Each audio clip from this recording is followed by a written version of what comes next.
ഇപ്പൊ നമുക്ക് എന്ത് കിട്ടി? P C minus P D. Look on the figure. What is P C minus P D? P സിയിൽ നിന്ന് പി ഡി മൈനസ് ചെയ്ത ബാക്കി എന്ത് കിട്ടും? P C means the total. P C. P സിയിൽ നിന്ന് പി ഡി കുറയ്ക്കാം.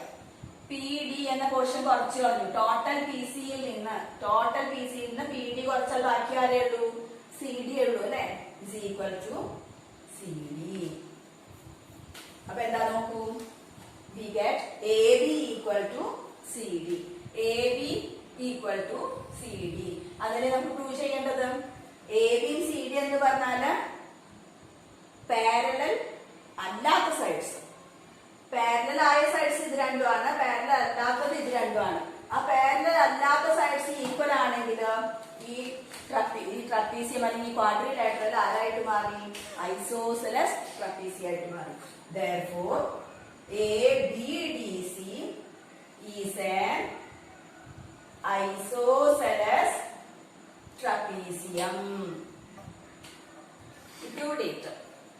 ABDC is an isosceles trapezium. അപ്പൊ ഐസോസെലസ് ട്രപ്പീസിയം പ്രൂവ് ചെയ്യാൻ എന്ത് വേണം? നോൺ പാരലൽ സൈഡ്സ് ഈക്വൽ ആയാൽ മതി. നോൺ പാരലൽ സൈഡ്സ് എന്ന് പറഞ്ഞാൽ എ ബിയും സി ഡിയും. അതാണ് ഈക്വൽ ആണെന്ന് പ്രൂവ് ചെയ്യേണ്ടത്. എ ബിന്ന് സ്റ്റാർട്ട് ചെയ്ത് നമുക്ക് എന്ത് കിട്ടി? സി ഡി കിട്ടി. Therefore, both are equal. We conclude it as ABDC is an isosceles trapezium. Good idea? അപ്പൊ ഇത് കഴിഞ്ഞു. അപ്പൊ ഫസ്റ്റ് സെക്ഷനിലെ 3 കഴിഞ്ഞു. ഇനി നമുക്ക് അടുത്ത പ്രോബ്ലത്തിലേക്ക് കടക്കാം. അടുത്ത പ്രോബ്ലത്തിലേക്ക് കടക്കാം. Draw a square with area 5 centimeter square in 3 different ways. Area 5 centimetre square വരുന്ന ഒരു സ്ക്വയർ ആണ് നമുക്ക് കൺസ്ട്രക്ട് ചെയ്യേണ്ടത്. ഒരു പ്രാവശ്യമല്ല, 3 ഡിഫറെന്റ് വേസില് സ്ക്വയർ വരയ്ക്കണം. ഒരു വേ മാത്രം പോലെ, രണ്ടാമത്തെ വേ പോലെ 3 വേസിൽ നമ്മളത് വരയ്ക്കണം. First of all you know how to draw a square with area 5 centimetre square. നോയേക്കാം എങ്ങനെയാ വരയ്ക്കുക? നമ്മൾ സിംഗിൾ ആയിട്ട് വരച്ചിട്ടുണ്ട് കഴിഞ്ഞ ക്ലാസ്സിൽ. സ്ക്വയറിന്റെ ഹോംവർക്കും തന്നിരുന്നു ടീച്ചർ അതിനെ പറ്റി. Square area 5. Area equal to 5. Then what about side?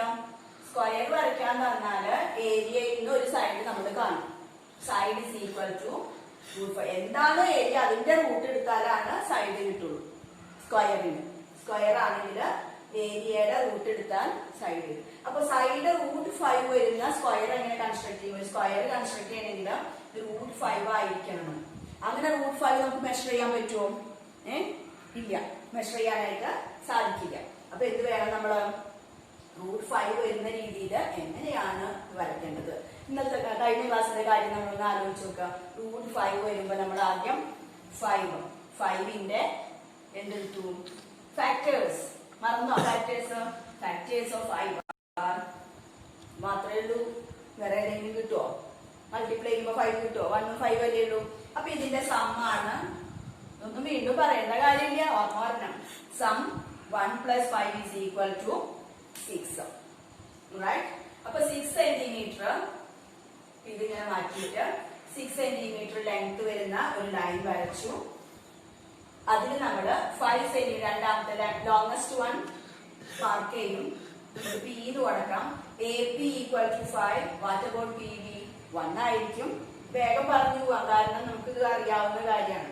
ഇനി നമ്മള് സെമി സർക്കിൾ വരയ്ക്കണം അല്ലെ? എ ബി ബേസ് ആയിട്ടൊരു ഡയമീറ്റർ ആയിട്ട് സെമി സർക്കിൾ വരയ്ക്കണം. അതിന് സെന്റർ കാണണം. സെന്റർ കാണണമെങ്കിൽ പെർപെൻഡിക്കുലർ ബൈസെക്ടർ വരച്ചു. സെന്റർ കിട്ടി. ഇവിടെ നിന്ന് ബിയിലേക്കുള്ള ഡിസ്റ്റൻസോ എയിലേക്കുള്ള ഡിസ്റ്റൻസോ എടുത്തിട്ട് സെമി സർക്കിൾ വരച്ചു. പിയിലേക്കുള്ള ഡിസ്റ്റൻസ് അല്ല എടുക്കുന്നത് കേട്ടോ. എവിടേക്കാണ്? ബിയിലേക്ക്. ബി വരെയാണ് നമ്മൾ ഡയമീറ്റർ ആയിട്ട് എടുക്കേണ്ടത്. വരച്ചു. ഇനി എന്ത് വേണം? പിയിൽ നിന്ന് നമ്മൾ എന്ത് വരയ്ക്കുന്നു? നേരെ പെർപെൻഡിക്കുലർ വരയ്ക്കാം. അത് നമുക്ക് പ്രൊട്രാക്ടർ ഉപയോഗിച്ചോ സെറ്റ് സ്ക്വയർ ഉപയോഗിച്ചോ വരയ്ക്കാം കേട്ടോ. കോമ്പസ് ഉപയോഗിച്ച് വരയ്ക്കാം. പക്ഷെ കുറെ കൺസ്ട്രക്ഷൻസ് അതിന്റെ ഉള്ളിൽ വരും കോമ്പസ് ഒക്കെ ആവുമ്പോൾ. അപ്പൊ എളുപ്പം ഒന്നുകിൽ പ്രൊട്രാക്ടർ അല്ലെങ്കിൽ സെറ്റ് സ്ക്വയർ ആണ്. ഓക്കെ. അപ്പൊ ഇവിടെ നിന്ന് നമ്മള് എന്തെടുത്തു? നേരെ 90 ഡിഗ്രി എടുക്കുക. പ്രൊട്രാക്ടർ പിയിൽ വെച്ചിട്ട് 90 ഡിഗ്രി അല്ലെങ്കിൽ സെറ്റ് സ്ക്വയർ ഇവിടെ ചേർത്ത് വെച്ചിട്ട് മറ്റേ സൈഡിൽ കൂടെ പെർപെൻഡിക്കുലർ വരയ്ക്കാം. Till it meet the semicircle at the point C. C-യിൽ meet ചെയ്യുന്നു. PC ആണ്. The length PC is √5. That is one side of the square. ഇങ്ങനെ വരയ്ക്കുമ്പോൾ പിയിൽ നിന്ന് സിയിലേക്ക് വരയ്ക്കുമ്പോൾ പെർപെൻഡിക്കുലർ ആണ്, പെർപെൻഡിക്കുലർ സിമ്പൽ കാണിക്കാം. പി സി ആണ് നമ്മുടെ സ്ക്വയറിന്റെ റിക്വയർഡ് സ്ക്വയറിന്റെ വൺ സൈഡ്. ഇനി ഈ സൈഡ് ഇങ്ങോട്ടും ഇങ്ങോട്ടും എക്സ്റ്റെൻഡ് ചെയ്ത് കംപ്ലീറ്റ് ചെയ്യാൻ സ്ക്വയറും. അപ്പൊ ഇവിടെ നിന്ന് കോമ്പസ് ഉപയോഗിച്ച് ഈ ലെങ്ത് എടുത്തു, പിയിൽ നിന്ന് ഒരു ആർക്ക് കട്ട് ചെയ്തു, ഇത് എക്സ്റ്റെൻഡ് ചെയ്തു. ഇത് എക്സ്റ്റെൻഡ് ചെയ്യുമ്പോഴാണ് ഇവിടെ പോയിന്റ് കിട്ടാം, അല്ലാതെ പോയിന്റ് കിട്ടില്ലല്ലോ നമുക്ക്. ഇത് എക്സ്റ്റെൻഡ് ചെയ്ത് ആ ആർക്കിൽ കട്ട് ചെയ്യുമ്പോഴാണ് അവിടെ ഒരു പോയിന്റ് കിട്ടുക. അപ്പൊ ഇതാണ് അടുത്ത സൈഡ്. ഇനി ഇവിടെ നിന്ന് അതേ ലെങ്ത്, കോമ്പസിൽ അതേ ലെങ്ത് എടുത്ത് ഇവിടെ ഒരു ആർക്ക് കട്ട് ചെയ്തു, അതേ കോമ്പസ് ഉപയോഗിച്ച് സിയിൽ നിന്ന് ഇവിടെ കട്ട് ചെയ്തു. ഇനി സിയിൽ നിന്ന് ഇങ്ങോട്ട്, ഇവിടെ നിന്ന് ഇങ്ങോട്ട് ജോയിൻ ചെയ്ത് ഷെയ്ഡ് ചെയ്താൽ എന്തായി? പേര് കൊടുക്കാം നമുക്ക്, പി സി ഡി ഇ. അപ്പൊ എന്തായി? P D E C. P D E C is the required square of area 5 centimetre square. പഠിച്ചതല്ലേ നമ്മള് ഈ കാര്യങ്ങള്? പഠിച്ച കാര്യമായത് നമുക്ക് പെട്ടെന്ന് ഓർമ്മ വരും. ആദ്യം സൈഡ് കാണാം, സൈഡ് വരയ്ക്കാനായിട്ട് ഇത്രയും കാര്യങ്ങൾ ചെയ്യണം. സൈഡ് കിട്ടിക്കഴിഞ്ഞാൽ എക്സ്റ്റൻഷൻ കൊടുത്താൽ, ഈ ലെങ്ത് വെച്ച് ആർക്ക് കട്ട് ചെയ്ത് എക്സ്റ്റൻഷൻ കൊടുത്താൽ നമുക്ക് എന്ത് കിട്ടും? സ്ക്വയർ കിട്ടും. ഓക്കെ, അപ്പൊ ഒരു വേ കഴിഞ്ഞു. സ്ക്വയർ 5 സെന്റിമീറ്റർ സ്ക്വയർ ഏരിയ വരുന്ന ഒരു സ്ക്വയർ നമ്മൾ ഒരു രീതിയിൽ വരച്ചു. ഇനി രണ്ട് രീതിയും കൂടി നമുക്കുണ്ട്. അത് റൈറ്റ് ട്രയാങ്കിൾ ഉപയോഗിച്ചിട്ടാണ് നമ്മൾ ചെയ്യേണ്ടത്. അതിൽ ഫസ്റ്റ് റൈറ്റ് ട്രയാങ്കിൾ നോക്കും. ഒരു റൈറ്റ് ട്രയാങ്കിൾ വരയ്ക്കുമ്പോൾ അത് √5 എങ്ങനെയാ വരുന്നത് നോക്കാം. ഏത് സൈഡാണ് അതിന്റെ √5 വരിക? ഞാനിവിടെ ബേസ് 2 എടുത്തു, ആൾട്ടിറ്റ്യൂഡ് 1 എടുത്തു. അപ്പൊ പിന്നെ മൂന്നാമത്തെ സൈഡ് ഹൈപ്പോടെന്യൂസ് എത്രയായിരിക്കും? This hypotenuse is equal to √ base square plus altitude square. Pythagoras theorem ഓർമ്മയില്ലേ? അത് ഉപയോഗിച്ചിട്ടാണ് നമ്മൾ ചെയ്യുന്നത്. Base square is 2 square, altitude square 1 square. അപ്പൊ എന്തായി? √2 square is 4, 1 square is 1 equal to √5. കണ്ടോ? അപ്പൊ ഈ ഹൈപ്പോട്ടന്യൂസ് എന്ന് പറയുന്ന ആൾ കൂടെ എന്ത് വന്നു? √5 വന്നു. എങ്ങനെ? ബേസ് 2 ആൾട്ടിറ്റ്യൂഡ് 1 കൊടുത്താൽ. അപ്പൊ ഈ ഹൈപ്പോട്ടന്യൂസ് എന്ന് പറയുന്ന സൈഡ് √5 ആണെങ്കിൽ ഈ സൈഡ് വെച്ച് നമുക്ക് അവിടെ എക്സ്റ്റെൻഡ് ചെയ്താൽ ആരെ കിട്ടും? സ്ക്വയർ കംപ്ലീറ്റ് ചെയ്യാം. സ്ക്വയറിന്റെ ഒരു സൈഡ് നമ്മൾ ഈ ഹൈപ്പോട്ടന്യൂസ് ആയിട്ട് എടുക്കാം. നമ്മൾ സെമി സർക്കിൾ വരച്ചിട്ട് പി സി സൈഡ് ആയിട്ട് നമ്മൾ എടുത്തില്ലേ? ഓർമ്മയില്ലേ? ഇങ്ങനെ വരച്ചിട്ട് പി സി ഇത് √5 ആണെങ്കിൽ ഇവിടെ നമ്മൾ എക്സ്റ്റെൻഡ് ചെയ്ത് സ്ക്വയർ കംപ്ലീറ്റ് ചെയ്തില്ലേ? അതുപോലെ ഈ പി സിക്ക് പോലെ നമ്മൾ ഈ ഹൈപ്പോട്ടന്യൂസ് ഒരു സൈഡായിട്ട് എടുക്കാം. അപ്പൊ നമുക്ക് ഈ റൈറ്റ് ട്രയാങ്കിൾ വരയ്ക്കണം. വെറുതെ കൈകൊണ്ട് വരച്ചാൽ പോലെ ഈ മെഷർമെന്റ്സ് എടുത്തിട്ട് റൈറ്റ് ട്രയാങ്കിൾ ആദ്യം വരയ്ക്കാം. അപ്പൊ ഈ റൈറ്റ് ട്രയാങ്കിൾ വരയ്ക്കാൻ ആദ്യം എന്ത് വേണം?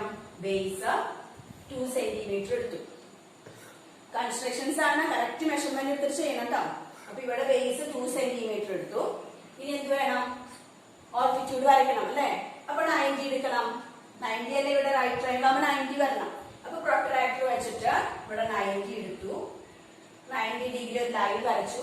ആ ലൈനിൽ നമ്മൾ എത്ര എടുക്കണം? 1 സെന്റിമീറ്റർ എടുക്കാം. അപ്പൊ ഇവിടെ 2 സെന്റിമീറ്റർ ഉണ്ടെങ്കിൽ നമുക്ക് ഇവിടെ എത്ര കിട്ടുള്ളൂ? 1 സെന്റിമീറ്റർ. ബാക്കിയുള്ളത് നമുക്ക് അവിടെ മാറ്റി കളയാം. 1 സെന്റിമീറ്റർ എടുത്തിട്ട് മാർക്ക് ചെയ്തു. ഇനി ഇവിടെ നിങ്ങള് ജോയിൻ ചെയ്താൽ ഈ സൈഡ് എന്താവും? ഹൈപ്പോട്ടന്യൂസ് എത്രയാവും? √5. ആ മെത്തേഡ് ഉപയോഗിച്ച് ദിസ് സൈഡ് ഈസ് √5. അപ്പൊ ഒരു സൈഡ് നമുക്ക് √5 കിട്ടി. ഇനി ഇത് അങ്ങനെ എക്സ്റ്റെൻഡ് ചെയ്ത് കൊടുത്താൽ ആരാവും? സ്ക്വയർ വിത്ത് ഏരിയ 5 ആയിട്ട്. ഒരു സൈഡ് √5 ആണെങ്കിൽ 4 സൈഡ് കൂടി ചേരുമ്പോൾ അത് 5 ആയിട്ട് മാറും. അപ്പൊ ഈ സൈഡാണ് നമ്മൾ എക്സ്റ്റെൻഡ് ചെയ്യേണ്ടത്. അപ്പൊ എക്സ്റ്റെൻഡ് ചെയ്യണമെങ്കിൽ എന്ത് വേണം? ഇവിടെ നിന്ന് 90 എടുത്തു. പ്രൊട്രാക്ടർ ഉപയോഗിച്ചിട്ടോ സെറ്റ് സ്ക്വയർ വെച്ചിട്ട് ഇവിടെ 90 എടുത്തു, ഇവിടെ 90 എടുത്തു. ഓക്കെ, ഇപ്പൊ 90 രണ്ട് ലൈൻസ് അവിടെ വരച്ചു. ഈ ലൈൻസിൽ നമ്മള് കോമ്പസ് ഉപയോഗിച്ചിട്ട് ഈ ലെങ്ത് ആണ് മെഷർ ചെയ്യാം. കോമ്പസ് എടുത്തതായി ഇവിടെ നിന്ന് ഇങ്ങനെ എടുക്കാം മെഷർമെന്റ്. അത് ഇവിടെ നിന്ന് ഒരാൾക്ക് ഇവിടെ കട്ട് ചെയ്തു, ഇവിടെ നിന്ന് ഒരാൾക്ക് ഇവിടെ കട്ട് ചെയ്തു. എത്രയാണ് ഈ ആർക്ക് കട്ട് ചെയ്യാൻ എടുത്തത്? √5 ലെങ്ത്. കാരണം സ്ക്വയറിന്റെ എല്ലാ സൈഡ്സും √5 ആവണം അല്ലെ? ഈ √5 കോമ്പസിൽ എടുത്തിട്ട് ഇവിടുന്ന് ആർക്ക് കട്ട് ചെയ്തു, ഇവിടുന്ന് ആർക്ക് എടുത്തു. ഈ ലൈൻസ് എങ്ങനെ വരച്ചേ? 90 ഡിഗ്രി പ്രൊട്രാക്ടർ ഉപയോഗിച്ചു. ഇത് രണ്ടും കൂടി അത് ജോയിൻ ചെയ്ത് ഷെയ്ഡ് ചെയ്താൽ ആരായി? Square with area 5 centimetre square ആയി. പിടികിട്ടിയ റൈറ്റ് ട്രയാങ്കിൾ ഉപയോഗിച്ചിട്ട് റൈറ്റ് ട്രയാങ്കിളിന്റെ ഹൈപ്പോട്ടന്യൂസ് ഒരു സൈഡ് ആയിക്കൊണ്ട് സ്ക്വയർ കംപ്ലീറ്റ് ചെയ്യാം. ആ സൈഡ് √5 വരണമെങ്കിൽ ബേസും ആൾട്ടിറ്റ്യൂഡും എത്ര വീതം എടുക്കണം? ബേസ് 2ഉം ആൾട്ടിറ്റ്യൂഡ് 1ഉം എടുക്കണം. അപ്പൊ ഹൈപ്പോട്ടന്യൂസ് എത്ര വരും? √5 വരും. √5 വരുന്നത് ഈ മെത്തേഡിൽ. അപ്പൊ ഹൈപ്പോട്ടന്യൂസ് സൈഡ് ആയിക്കൊണ്ട് മുകളിലോട്ട് ഒരു സ്ക്വയർ കംപ്ലീറ്റ് ചെയ്യാം. 90 ഡിഗ്രി എടുത്തിട്ട് ആ ലൈനില് ഈ √5 കട്ട് ചെയ്തിട്ട് ജോയിൻ ചെയ്യും. ഓക്കെ, അപ്പൊ രണ്ടാമത്തെ മെത്തേഡ് കഴിഞ്ഞു. ഇനി ഒരു മെത്തേഡ് കൂടി നമുക്ക് വേണം. 3 ഡിഫറെന്റ് വേസിലാണ്. അതും നമ്മൾ റൈറ്റ് ട്രയാങ്കിൾ യൂസ് ചെയ്തിട്ടാണ് ചെയ്യുന്നത്. അപ്പൊ റൈറ്റ് ട്രയാങ്കിളിൽ ഏതൊക്കെ സൈഡ് എടുത്താലാണ് √5 മറ്റേ സൈഡായിട്ട് വരാൻ നോക്കാം. അപ്പൊ ഞാനിവിടെ ബേസ് 2 എടുത്തു, ഹൈപ്പോട്ടന്യൂസ് 3 എടുത്തു. അപ്പൊ എന്തായിരിക്കും ഈ altitude? Altitude is equal to root of hypotenuse square minus base square. Pythagoras theorem അറിയാമെന്നുണ്ടെങ്കിൽ നമുക്ക് ചെയ്യാൻ പറ്റും. Is equal to root 3 square is 9, 2 square is 4. 9 minus 4 is √5. കണ്ടോ? √5 വന്നത് ഏതാ? ഈ √5 ആൾട്ടിറ്റ്യൂഡ്. ഈ സൈഡാണ് √5. അപ്പൊ നമ്മുടെ റൈറ്റ് ട്രയാങ്കിളിന്റെ ബേസ് 2 എടുക്കണം, ഹൈപ്പോട്ടന്യൂസ് 3 എടുക്കണം. അപ്പോഴാണ് എന്ത് വരുള്ളൂ? ആൾട്ടിറ്റ്യൂഡ് 5 വരും. ഇവിടെ എടുത്തത് നേരെ തിരിച്ച് ഇങ്ങനെയാണ്. 2ഉം 1ഉം എടുക്കുമ്പോൾ ഇവിടെ √5 വരും. ക്ലിയർ ആയോ? അപ്പൊ നമ്മൾ ഈ റൈറ്റ് ട്രയാങ്കിൾ എങ്ങനെ വരയ്ക്കും? ആദ്യം ബേസ് 2 എടുത്തു. ബേസ് 2 എടുത്തിട്ട് റൈറ്റ് ട്രയാങ്കിൾ ആകുമ്പോൾ എപ്പോഴും നമ്മൾ എന്ത് വരയ്ക്കണം? പെർപെൻഡിക്കുലർ വരയ്ക്കണം. ഇവിടെ നമ്മള് പെർപെൻഡിക്കുലർ വരച്ചു, 90 ഡിഗ്രി പ്രൊട്രാക്ടർ ഉപയോഗിച്ച് വരച്ചു. ഈ പെർപെൻഡിക്കുലർ ഈ ലെങ്ത് നമുക്ക് അറിയില്ല, പക്ഷെ നമുക്ക് ഹൈപ്പോട്ടന്യൂസ് അറിയാം. അപ്പൊ 2വിന്റെ റൈറ്റ് എൻഡിൽ നിന്ന് 3 സെന്റിമീറ്റർ കട്ട് ചെയ്താൽ ആൾട്ടിറ്റ്യൂഡ് കിട്ടും. നമുക്ക് കോമ്പസ് ഉപയോഗിച്ച് ഇവിടുന്ന് 3 സെന്റിമീറ്റർ എടുക്കാം. ഫിഗർ നോക്കി നമുക്ക് ക്ലിയർ ആവും. അപ്പൊ ഈ പോയിന്റിൽ നിന്ന് കോമ്പസില് 3 സെന്റിമീറ്റർ എടുത്ത് ഇതിലേക്ക് കട്ട് ചെയ്യാം, ഈ പെർപെൻഡിക്കുലറിലേക്ക് കട്ട് ചെയ്യാം. ഇതിങ്ങനെ ജോയിൻ ചെയ്താൽ എന്തായി? This one is 3 and this altitude is √5. അത് √5 ഉണ്ടാവും ആൾട്ടിറ്റ്യൂഡ്. ക്ലിയർ ആയോ? വരയ്ക്കേണ്ട മെത്തേഡ് ക്ലിയർ ആയോ? 2 എടുത്തു, പെർപെൻഡിക്കുലർ വരച്ചു, ഈ എൻഡിൽ നിന്ന് 3 സെന്റിമീറ്റർ ഇവിടെ കട്ട് ചെയ്തു. ജോയിൻ ചെയ്യുമ്പോൾ നമുക്ക് റൈറ്റ് ട്രയാങ്കിൾ കിട്ടി. റൈറ്റ് ട്രയാങ്കിളിന്റെ ആൾട്ടിറ്റ്യൂഡ് ആണ് എന്ത്? √5. ഇനി നേരത്തെ നമ്മുടെ ഹൈപ്പോട്ടന്യൂസ് എക്സ്റ്റെൻഡ് ചെയ്ത പോലെ ഇവിടെ ഇതിന്റെ എക്സ്റ്റെൻഡ് ചെയ്യണം. ഇതൊരു സൈഡാണ്, നമ്മുടെ സ്ക്വയറിന്റെ ഒരു സൈഡാണ് ഈ √5. അപ്പൊ ഇങ്ങോട്ടേക്ക് എക്സ്റ്റെൻഡ് ചെയ്യാം. നിങ്ങളുടെ ഇരിക്കുന്ന ഒരു സൈഡ്, അപ്പൊ ഇങ്ങോട്ടേക്ക് എക്സ്റ്റെൻഡ് ചെയ്യാം. എങ്ങനെ എക്സ്റ്റെൻഡ് ചെയ്യാം? 90 ഡിഗ്രി എടുക്കാം. ഇവിടെ 90 ഡിഗ്രി എടുക്കേണ്ട ആവശ്യമില്ല, കാരണം ഇത് ഓൾറെഡി 90യിലാണ് ഇരിക്കുന്നത്. അപ്പൊ സ്കെയിൽ വെച്ച് ഇതങ്ങോട്ട് നീട്ടിയാൽ മതി. കണ്ടോ? സ്കെയിൽ വെച്ച് ഇതങ്ങോട്ട് നീട്ടാം, കാരണം ഇത് ഓൾറെഡി ഈ ലൈൻ 90യിലാണ് നിൽക്കുന്നത്. ആ നീട്ടിയതില് കോമ്പസിൽ ഈ മെഷർ എടുത്തിട്ട് √5 എത്രയല്ലേ ഉള്ളൂ, അത് ഇവിടെ നിന്ന് ഇവിടെ കട്ട് ചെയ്യും. ബേസ് എക്സ്റ്റെൻഡ് ചെയ്തതിന്റെ കോമ്പസിൽ √5 എടുത്തിട്ട് ഇവിടെ കട്ട് ചെയ്തു. ഈ സൈഡ് √5. ഇനി ഇവിടെ ഒരു പോയിന്റ് കൂടി കിട്ടിയാലേ എക്സ്റ്റൻഷൻ മുഴുവനാവുള്ളൂ. അപ്പൊ എന്ത് വേണം? ഇവിടെ കോമ്പസ് എടുത്തിട്ട് ഇവിടെ നിന്ന് കട്ട് ചെയ്തു √5. കോമ്പസിൽ √5 നമ്മൾ എടുത്തു വെച്ചിട്ടല്ലോ, ഈ √5 അത് ഇവിടെ കട്ട് ചെയ്തു. ഈ പോയിന്റിൽ നിന്ന് from this point you also cut R. ഇവിടെ നിന്നും കട്ട് ചെയ്തു. രണ്ടാമത് മീറ്റിംഗ് പോയിന്റ് ജോയിൻ ചെയ്താൽ സ്ക്വയർ ആയില്ലേ? ഷെയ്ഡ് ചെയ്താല് റിക്വയർഡ് സ്ക്വയർ വിത്ത് ഏരിയ 5 ആയി. എല്ലാ സൈഡും എന്ത് തന്നെയാണ്? √5 ആണ്. അപ്പൊ ഇതിന്റെ ഏരിയ എന്ത് വരും? Area 5 centimetre square. ക്ലിയർ ആയത്? അപ്പോ ബേസ് 2ഉം ഹൈപ്പോട്ടന്യൂസ് 3ഉം ആയിട്ടുള്ളൊരു റൈറ്റ് ട്രയാങ്കിൾ വരച്ചാൽ അതിന്റെ ആൾട്ടിറ്റ്യൂഡ് ആര് വരും? √5 വരും. ഈ ആൾട്ടിറ്റ്യൂഡ് സൈഡ് ആയിക്കൊണ്ട് സ്ക്വയർ കംപ്ലീറ്റ് ചെയ്താൽ ഏരിയ എന്ത് വന്നോളും? 5 വരും. എങ്ങനെ കംപ്ലീറ്റ് ചെയ്യും? ഇവിടെ നിങ്ങൾ എക്സ്റ്റെൻഡ് ചെയ്തു. എക്സ്റ്റെൻഡ് ചെയ്യാൻ കാരണം ഇവിടെ ഓൾറെഡി 90 ആണ്, അല്ലെങ്കിൽ 90 ഇവിടെ എടുക്കണം. എടുത്താലും കുഴപ്പമില്ല, നിങ്ങൾക്ക് പ്രൊട്രാക്ടർ വെച്ച് ഇവിടെ എടുത്തോണ്ട് കുഴപ്പമൊന്നുമില്ല. ഇവിടെ നിങ്ങൾ എക്സ്റ്റെൻഡ് ചെയ്തു, √5 കോമ്പസിൽ എടുത്തു. ഈ പോയിന്റിൽ നിന്ന് ഒരു ആർക്ക് ഇവിടെ കട്ട് ചെയ്തു. ഈ പോയിന്റിൽ നിന്ന് അതേ ആർക്ക് ഇവിടെ കട്ട് ചെയ്തു. ഇവിടെയുള്ള പോയിന്റിൽ നിന്നും ഇവിടെ കട്ട് ചെയ്തു. ജോയിൻ ചെയ്തപ്പോൾ നമുക്ക് സ്ക്വയർ. പിന്നെ മൂന്നാമത്തെ മെത്തേഡ്. 3 ഡിഫറെന്റ് വേസിൽ നമ്മള് സ്ക്വയർ ഏരിയ 5 സെന്റിമീറ്റർ വരച്ചു. ഇതാണ് നമ്മളോട് ചെയ്യാൻ പറഞ്ഞിരിക്കുന്ന കാര്യം. ഈ 2 പ്രോബ്ലം നമ്മൾ ചെയ്തിട്ടുണ്ട്. വരച്ച് പഠിക്കണം, ഭംഗിയായിട്ട് മെഷർമെന്റ് എടുക്കണം. വെറുതെ കൈയോട് ടീച്ചർ വരച്ച പോലെയല്ല വരയ്ക്കുന്നത്. സൈഡിലുള്ള കാര്യങ്ങളൊക്കെ നിങ്ങൾ നോട്ട്ബുക്കിൽ ഉണ്ടാവണം, മുമ്പത്തെ കാര്യം ഉണ്ടാവണം, അതും പഠിച്ചു വെക്കണം. ഇതും ഭംഗിയായിട്ട് പഠിക്കുക. ഇതുപോലെ ഏരിയ പലതരത്തിൽ വരുമ്പോ എങ്ങനെ വരയ്ക്കും എന്നുള്ളതൊക്കെ നിങ്ങൾ തന്നെ ഊഹിച്ച് കണ്ടെത്താം കേട്ടോ. അപ്പൊ നമ്മൾ വൈൻഡപ്പ് ചെയ്യാണ്. പ്രോബ്ലംസ് മനസ്സിലായി കാണുന്ന വിചാരിക്കുന്നു. വർക്ക്ഔട്ട് ചെയ്യുക, കറക്റ്റ് മെഷർമെന്റ് എടുത്ത് ചെയ്യാതെ. ഇതോടുകൂടി നമുക്ക് ഈ ക്ലാസ് വൈൻഡപ്പ് ചെയ്യാം. നോട്ടിൽ ഇതെല്ലാം ഉണ്ടാവണം കേട്ടോ. നമുക്ക് അടുത്ത ക്ലാസ്സിൽ വീണ്ടും കാണാം.